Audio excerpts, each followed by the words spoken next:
Vamos a empezar con una pequeña introducción sobre números complejos.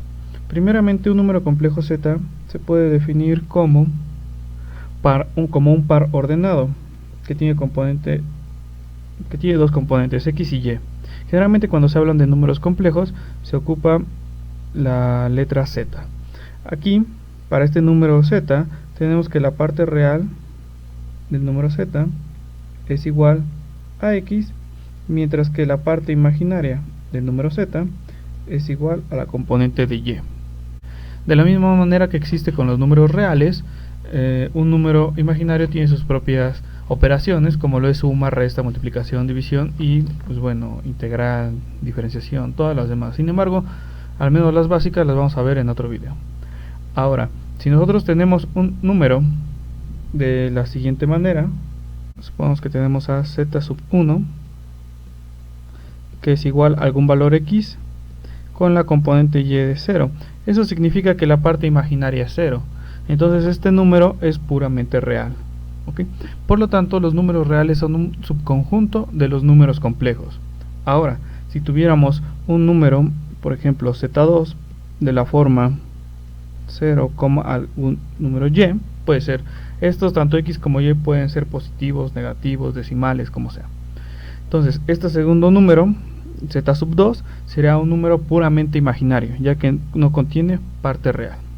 Bueno, continuando con esto, algunas características importantes de un número complejo.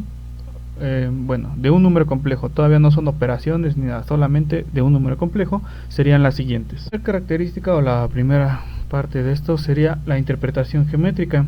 Generalmente es natural asociar un número complejo z, por ejemplo z, que es igual a algún x más y. Recuerden que en los números complejos esta y o esta parte significa o hace referencia a la parte imaginaria. Por lo tanto, este número z se puede ver como un punto en el plano complejo, donde el eje horizontal es la parte real y el eje vertical sería la parte imaginaria. Por ejemplo, si nosotros tuviéramos el número z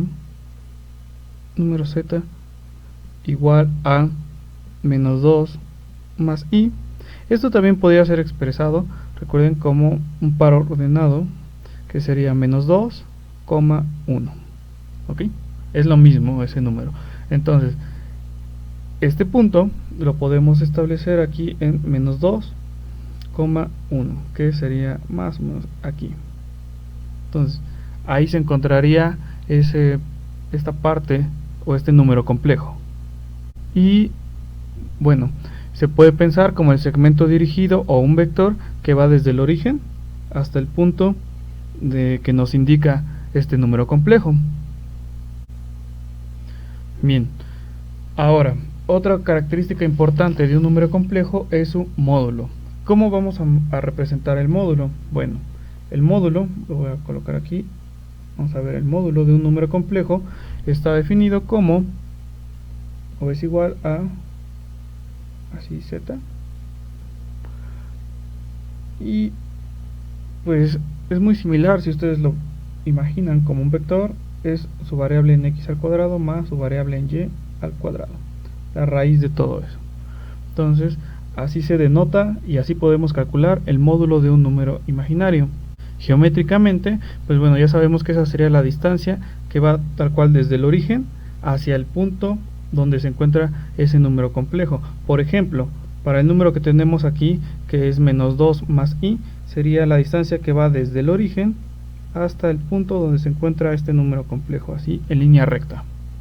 Otra característica importante es la forma en que nosotros podemos representar a un número complejo. Nosotros lo podemos expresar también de forma polar. Lo voy a poner aquí. ¿Cuál es la forma polar de un número complejo? ¿Okay? La forma polar. Bueno, nosotros tenemos el número complejo z, que es igual a x más y. Y esto lo podemos expresar como, o que sería exactamente igual a expresarlo, la parte de x o la parte real será que x es igual a r coseno de teta más, o más bien dicho, la parte imaginaria, que sería y, es r seno de teta. Por lo tanto, este mismo número imaginario, este z, se puede expresar como r. Vean que ambos términos contienen a r, por lo tanto se puede factorizar, sea coseno de teta más y seno de teta. Es el mismo número imaginario, pero representado en su forma polar. Vamos a ver qué significa r y qué significa teta aquí y cómo calcularlo. Primeramente, r es igual al módulo de z. Entonces r es el módulo. Esta parte de r nosotros lo calculamos como si fuera el módulo del número complejo. Pueden darse cuenta que el módulo no puede tener valores negativos. Entonces, si nosotros queremos expresar quizás la componente x negativa o la componente y negativa, eso solamente dependerá del ángulo de teta, no de r. R siempre tiene que ser positivo. Para calcular teta, nosotros tenemos que teta va a ser igual a la tangente inversa o arco tangente, es lo mismo, de la componente de y entre la componente de x, sea cual sea su valor, sea positivo o sea negativo. ¿Ok? Entonces así es como nosotros podemos obtener el valor de teta. Y ahora sí ya tenemos, o ya podemos expresar este valor como un r que viene del módulo y teta que viene de esta fórmula. Este ángulo teta es el argumento del número complejo. ¿Ok? Este es el argumento.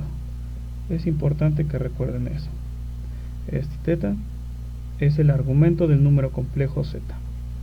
Y como tal, la definición geométrica que tiene ese ángulo es, pues tal cual, si es un ángulo que va desde el eje positivo o desde el eje real positivo hacia donde se encuentra el vector. Por ejemplo, en este caso sería esta parte. Este sería el argumento de mi número imaginario z.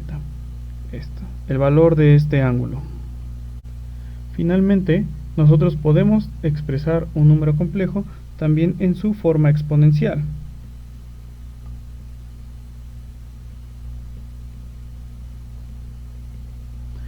Ok, la forma exponencial, ¿cómo viene dado?